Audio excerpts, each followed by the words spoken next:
And information, who has access? Sino ba yung may access? Kayo. Kayo yung may access. No? And this lesson goes to see familiar of the different network devices. Pero yung iba hindi natin matakil kasi as per the regulation, ito lang yung matatakil natin. Router, okay? Router, switch, and patch panel. Server and client, yun lang. Yun na yung availability. Okay? So, okay. Ito po yung example ng router. Maraming types ng router na or design. No? So, a device that, a device that forwards data packets along networks. So, connects multiple networks and directs between them used to connect local network. Okay? Example, bahay nyo, may router to. Office, institutions, katulad nito. To the internet and manage traffic between subnets. Okay. Ano pa example ng subnets?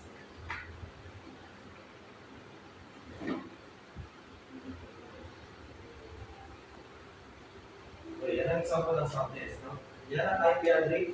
Automatically, pag na-configure nyo na sa internet protocol or yung IP na sinasabi, automatic lalabas ito IP subnets.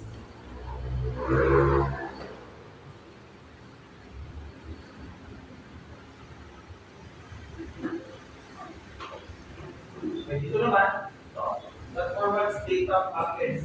So in short, nagbibigay siya ng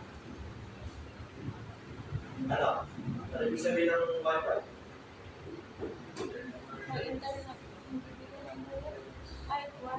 Wi-Fi. Wireless.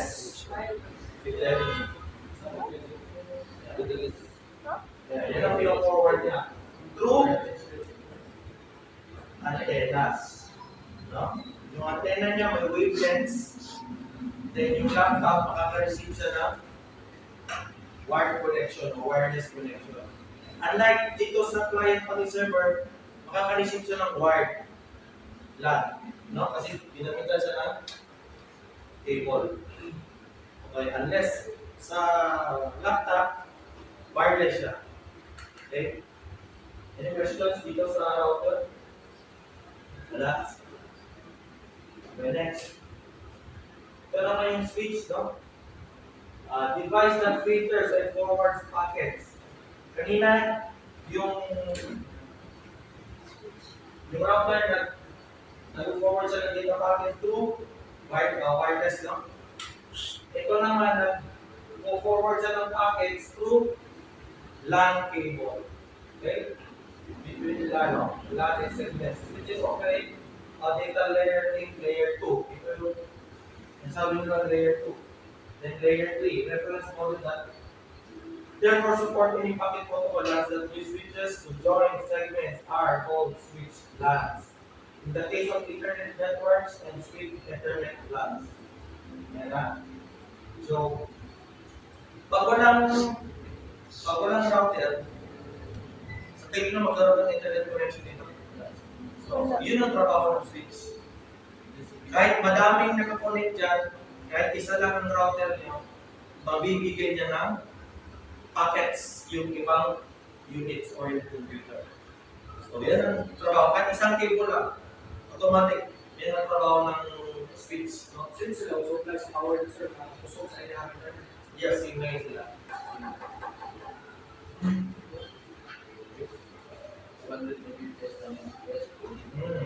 Ganun. Kasi merong ibang switch, ang kaya na lang, mababa ng Mbps. Pero sa normal switch ito, kaya lang ibigay 100 Mbps. So, hindi magkakaroon ng loading or traffic. Unless kung mababa yung Mbps niya, doon kayo magtaka bakit loading. Nag-iikot-ikot lang yung ano. No? Okay. So, okay tayo dito? Ito yung mga rules ng number sa rules dapat mag-message ka. Yes, no? For example, LAN 1, LAN 2, LAN 3, LAN 4, LAN 5, LAN 6, LAN 7, LAN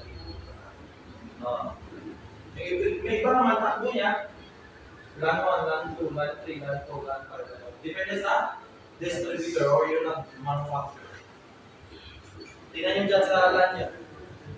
So, dito, LAN 1. Sa taas yung LAN 1 niya. LAN 2 sa baba. LAN 3 sa taas. So, napansin nyo yung sa mga internet cafe? Okay, then gawin nila. Ito madami.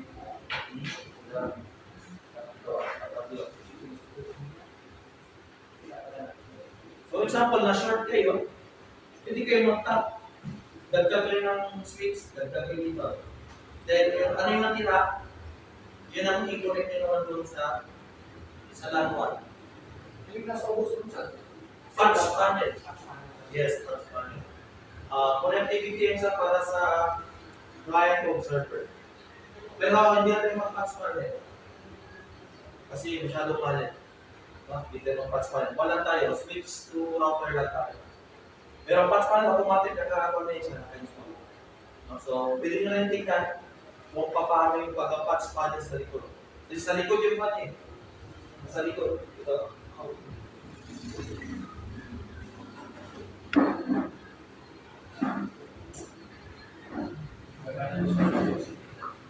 Yes, no?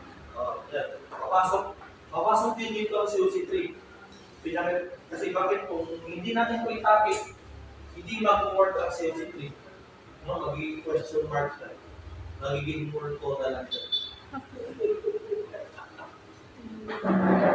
So, okay na sa switch? Yeah. Okay. Ito naman. Ano pinagaywa ng switch na how? Asa na?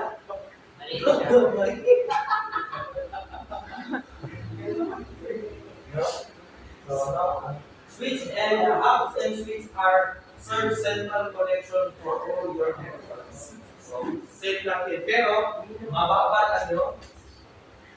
Hindi, same UPS, pero konti lang yung ports. So, pwede nyo rin gawing ito, extra port niyo, for example, sa bulan. Pwede nyo rin gamitin. So, pwede nyo rin gamitin bridge ito. So, pero wala tayong hub dito. Wala hub. Pero for example, hindi na gumagana yung switch niyo. Ano yung alternative? Hub. Yung mana, balik tayo port niya. Habol tawag akong lugar ng buong connection ng sir. One of the Hub dito. example, sir. Yung mga sa pag-uusap gamit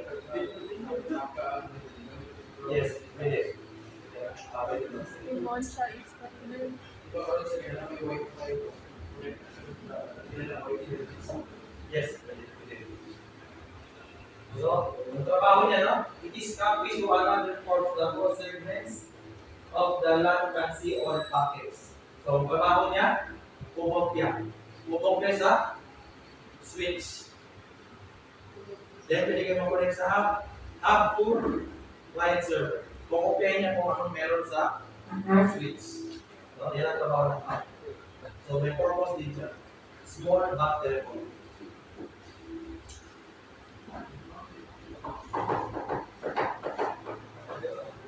Sige lang, isend ko lang sa inyo ito. Huwag ko natin ito. I-send ko lang ito. Okay. Next tayo. Repeater. Okay. Sino na try na repeater? Yung mahina yung connection tapos di ba, for example, nasa second floor tayo, ang wifi na sa baba, di ba hindi umabot? Lumapit kayo dito, automatic, makukopya niya yung details. Then, kung anong lakas mo sa baba, ganoon din ang lakas na ibibigay niya. Yan ang trabaho ng repeater. Nalibig lang din yan, pero hindi niya pag-gamit. Kasi yung Facebook daw. Para detect para So, maraming design na repeater, pero nabibigyan niya sa ako. Kaya kami ng port yan, yung repeater. Yes, malakas na din. Nalibig sa device. Ganito lang yung talakit. Plug and play lang ito. Paano connect sa akin? Yes, so meron siyang LAN cable. Okay.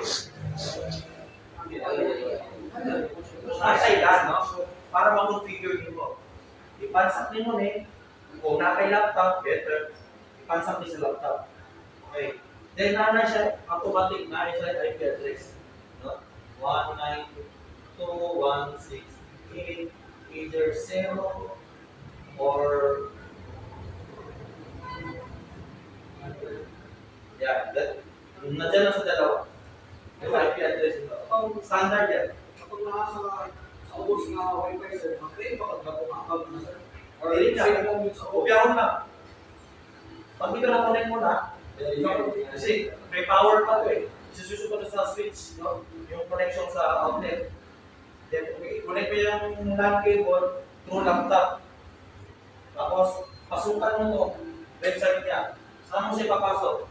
Ano yung tinatawag natin kwan? Pupunta kayo ng IP address ng Google ka. So, ang tawag dyan sa kanya is search.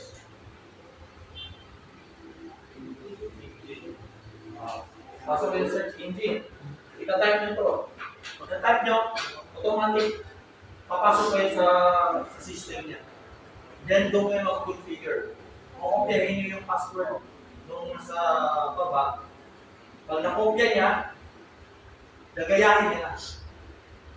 So, kung ano yung lakas na binibigay niya sa baba, ganoon din ang ibabago niya sa inyo. Kahit nasa second floor pa kayo.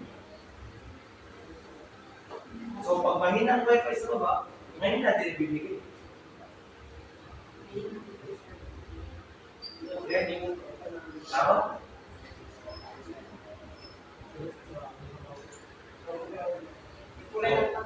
Ha? Lagi kayo bago eh.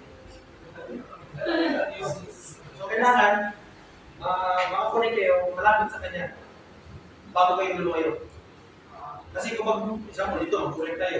So, hindi niya mapan. Either, kung malakas yung repeater niyo, kaya niyang mabot yung baba. Automatic, sa repeater niya, makikita niyo agad doon yung wifi niyo sa baba, then yung password. I-connect nila. Pero pag hindi niya makita, no, lumapit kayo, then try niyo yung plug-in tray ng LAN cable. Pag gumana, right, pwede lang kumakit sa taas, automatic, kukupyahin niya sa baba.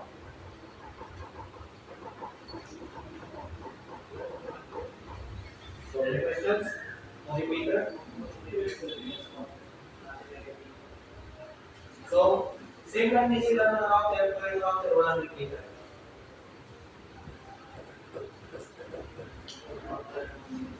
Pero applicable na sa parang sa either globe, mga fiber. Yes. Calculator. Alam niyo yung mga packet wifi? Oh, may repeater yun. Yes. Yung mga packet wifi ng Globe. Smart. Oo. Oh, may repeater yan. Puntahan nyo lang yung information niya. Meron kayong makikita ng repeater doon. Pwede nyo kopyahin. Pati yung sa what? Siyempre, basta Pinoy, no? Nung nasa abroad ako, nung nasa abroad ako, unang dating ko, hindi talaga magbigay ng card ng wifi data yung ako Pilipino natin. So, siyempre malayo ako. Bibigay pa ako sa kanila na, sige, tender yan. Pakulikin mo lang ako. Pakulik. So, every time, kumukulik ako doon. Ako hanggang sa memorize ko yung password. May dala man akong globe data wifi. Ginawa ko, inopen ko. Binuksan ko yung repeater, pinokya ko yung details na SSID name, password. Kahit hindi ako pumunta doon sa kanya. So, nagtaka siya. Sabi niya, pre, ba't di ka na pumunta sa akin? Sabi niya, pagod kasi ako. Balik na ako. Pero ang ginawa ko, pinasukan ko yung ba niya. Sige, tama ka may alam. Ha? Hindi niya malita. Kasi, hinahid ko yung pangalan nito, pwede nyo i-hide yung pangalan niya. So, hindi man-detect longer to Excel. Pwede yun. May plan na. So, kung sino yung mga data packet wifi, yun, pwede nyo gamitin sa repeater yun. Ito na lang siya. So, okay na? Okay, next tayo. Bridge, no? So bridge the device that connects two local area networks. So host A, host B, yung hub, yung maliit na hub. So bridge. Then hub connect, then host C, and host B. So yan ang trabaho ng bridge. Ipag-connect niya yung dalawang hub.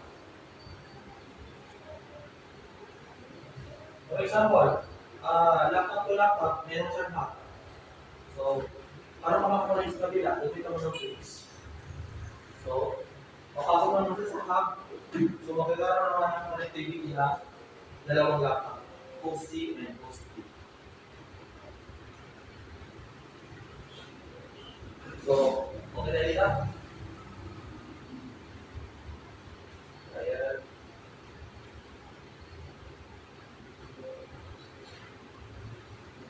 Ito, malabas ito sa quiz niya. Area connection properties, no? So, clients for Microsoft Networks, allow your network to share files and printers, Microsoft Network. So, nasa COC ito. Okay?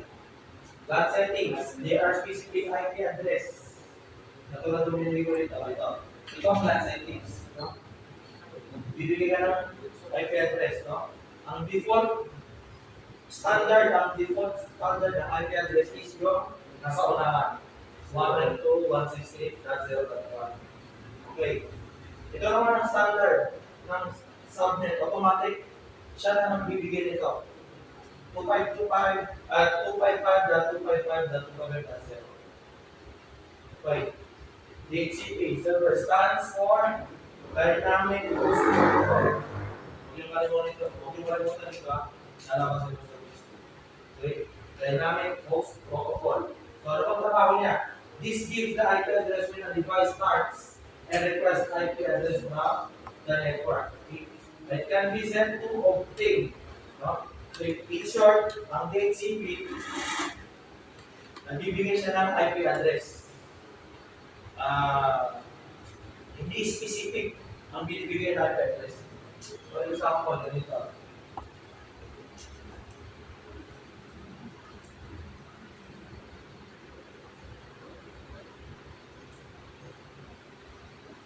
Ganyan. Kaya binibigay niya. No, hindi specific. Pero meron kang IP address. Pero hindi siya katulad, no? Ikaw mismo yung natin-create. Mamadali lang siya. Pero yung HCP, automatic, meron siyang sariling IP address. No? So, pwede nyo i-obtain sa internet protocol. Pero sana na, saan mo ituturo yan. So, ganito yung nangyari nung na-recommend yung pinagawin ako yung nasa system. Yes. Dahil nagsalig siya direct. So, wala siyang plan B. Yung ano ba, plan B? Kaya sa'yo, nasa mundo, wala bang sabi. So, kailangan talaga, meron akong plan B. Kasi kung dito ka lang nakasa sa DHCP, sometimes talaga, yes, sometimes, hindi ito papasok sa server, sa client, sa laptop. So, kailangan may plan B ka. Ano yung plan B? Gagawa ka ng IP address sa sarili. Okay ba yun?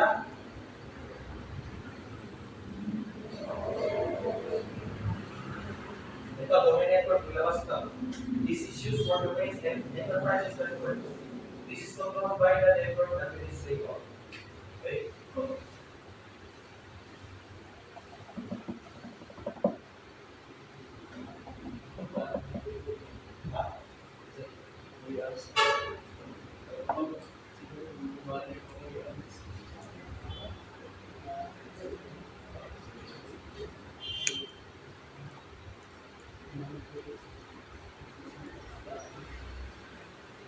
So, ito naman, no? Labas dito. Primal DNS, domain name server, yan ang ibig sabihin niya. Is entered left blank. And the ISP provides the DNS address, this is obtained, and ibig sabihin ng IP, Internet Protocol, no? So, address automatically from the ISP. So,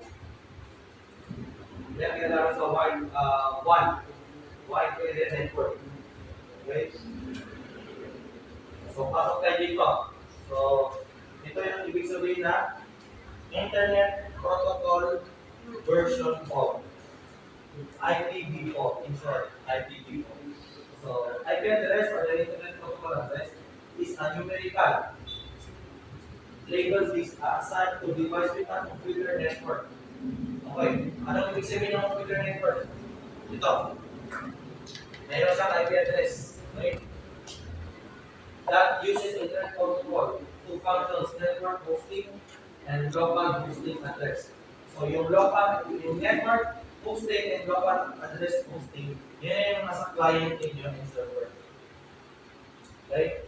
So,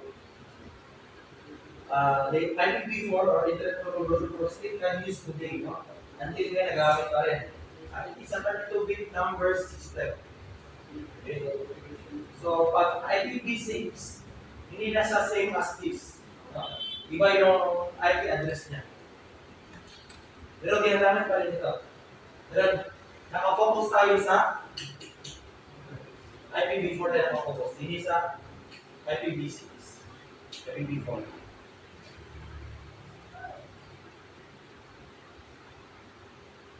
Any questions dito? Sige lang, ibigay ko lang sa inyo ng software na ito. So, copy.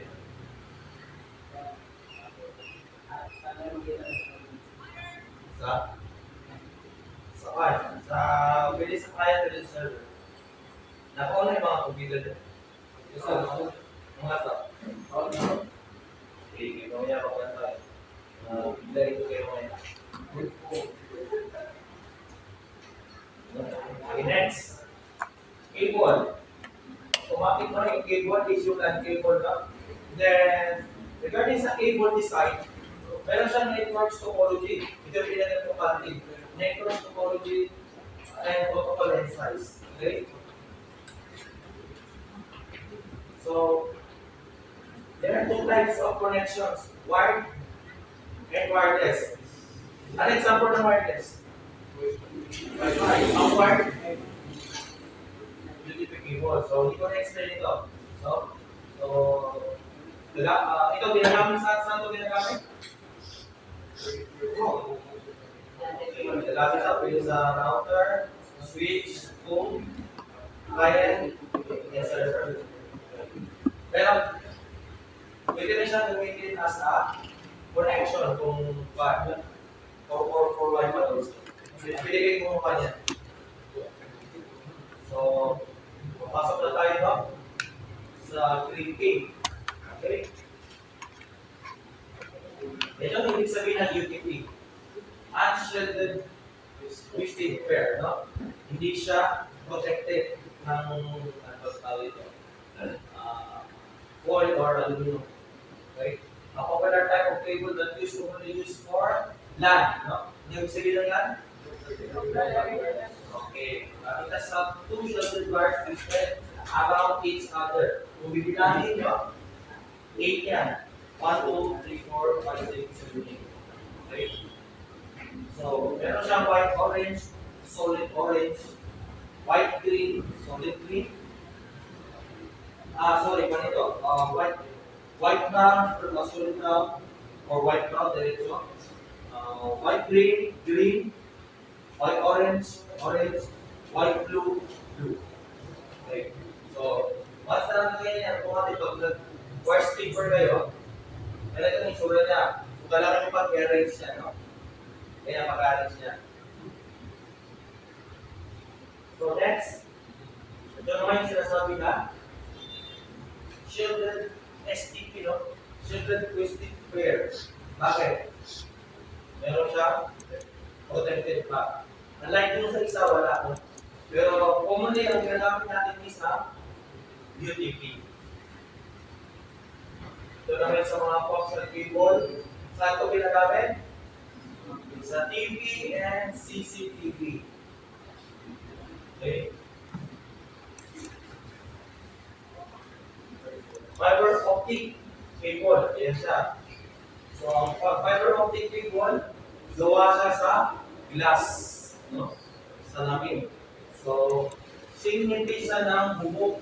No? Yung trend ng bubog. No? Isang kay Dave, Pwede yung kagagalan isa? Ayaw na ka. So, ganun siya kanipis. Yung ganito. So, ayun po. Delikado nito, pag naputol yung strand ng fiber at naipasok dito sa inyong mga daliri, delikado yun. Sasabay siya sa veins. Automatic. Delikado siya. Yes! Nakakamatay. Pag wala kang proper training nito, baka kang nalaputol-putol, hindi mo alam may napasok na ka na. So, nakakamatay. Ito yung mga gloves. Yes, oo. Basta may proper training itong fiber optic. Okay, wireless connection no? Or Wi-Fi. Yan, ito. RJ45. In terms of installation, we have to be familiar with RJ45. So, mapapansin nyo, may mga pins siya. So, walo ito, walo. Ilan yung strand ng UTP? 8. So, mapasok nyo dito yung walo na strand. Then yung pin niya, pag nag-print yung automatic, bubutasin niya yung brand.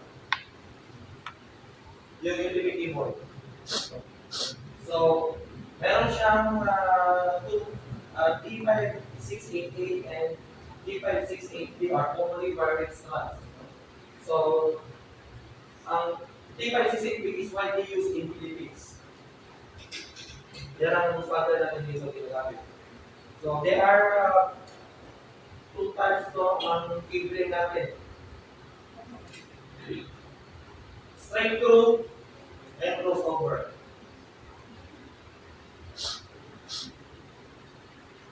Okay, ano bang meron sa straight through?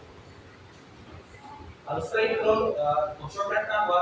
Ang straight through is, ang color code niya is same.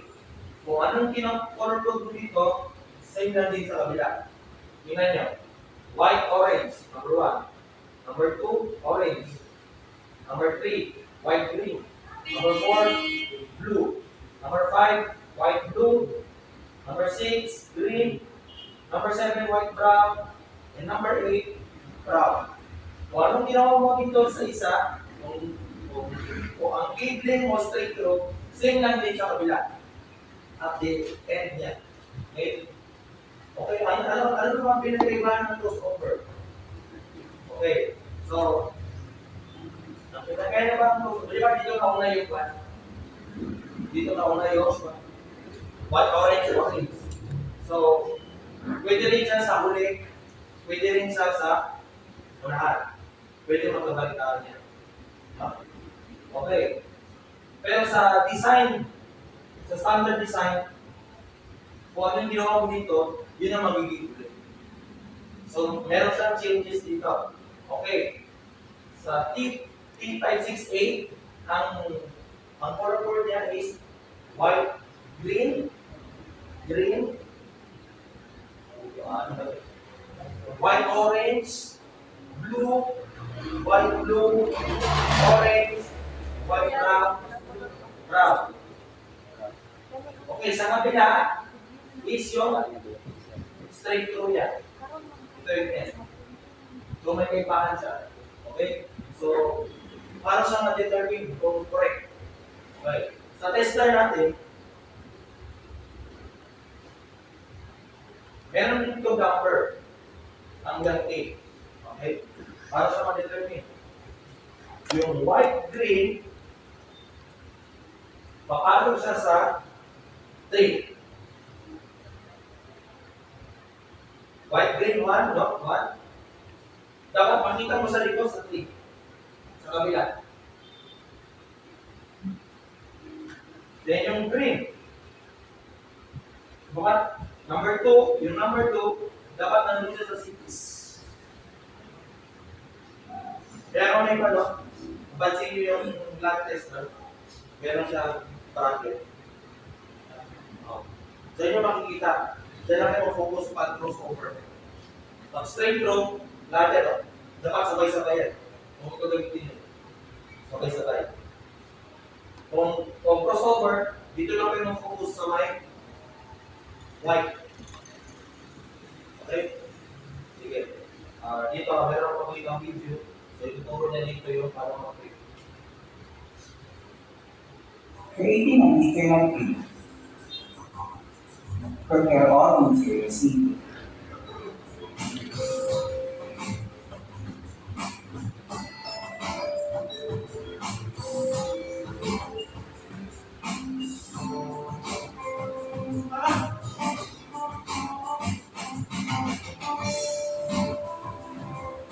For the Ethernet cable, we are going to make 568B straight through and crossover cables.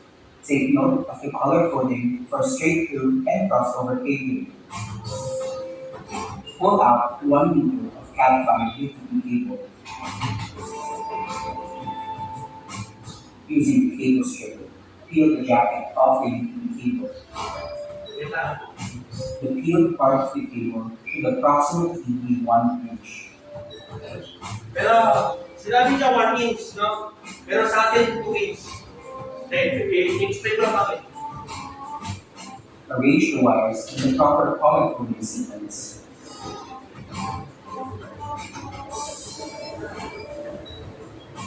Again, refer to the color coding label for either straight through or crossover.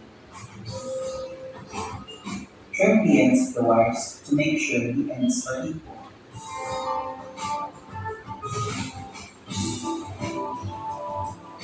Carefully insert the wires into the RJ45.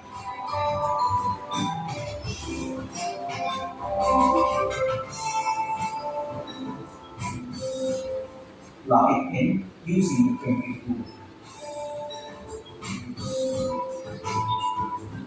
Do this for both ends of the straight through and crossover cables. Once the cables are done, we are going to test the connectivity of the two connections using our line tester.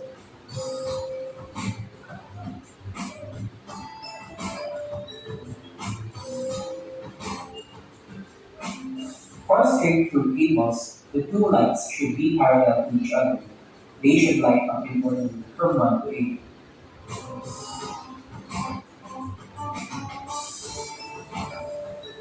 While for crossover cables, the lights on the other end of the crossover cable should not be the same to the other set of lights that light up from 1 to 8. Except for 4, 5, 7, and 8. If the lights are correct, it means that the wires are arranged properly.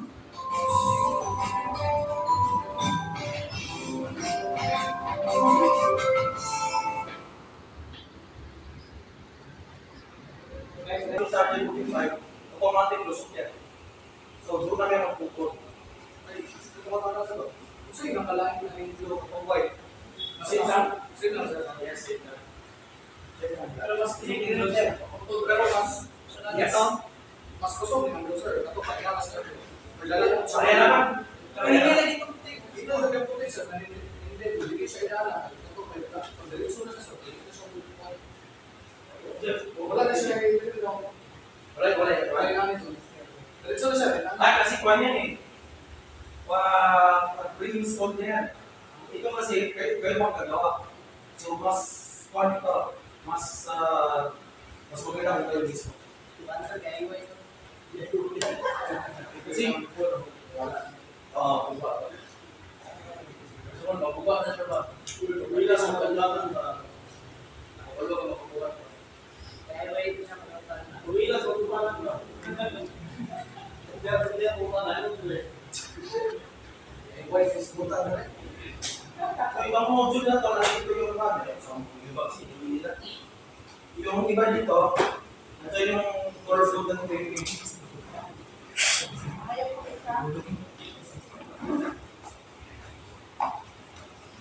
Ito ay sa next phase niya. Ginagamit ang straight close sa switch to router.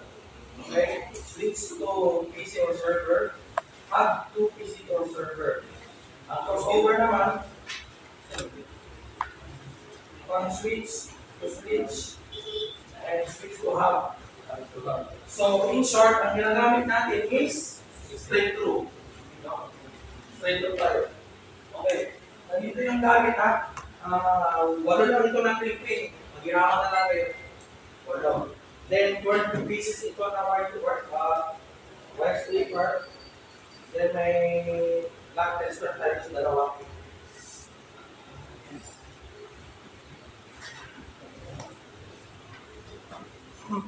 So, meron tayong RG45, no? Lahat niya dito.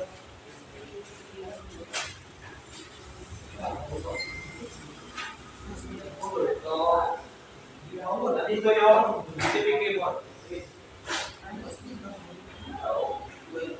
Sige, since practice naman ito, sige, mag-try kayo ng Philippine. Sige, wala na sa sunod lang.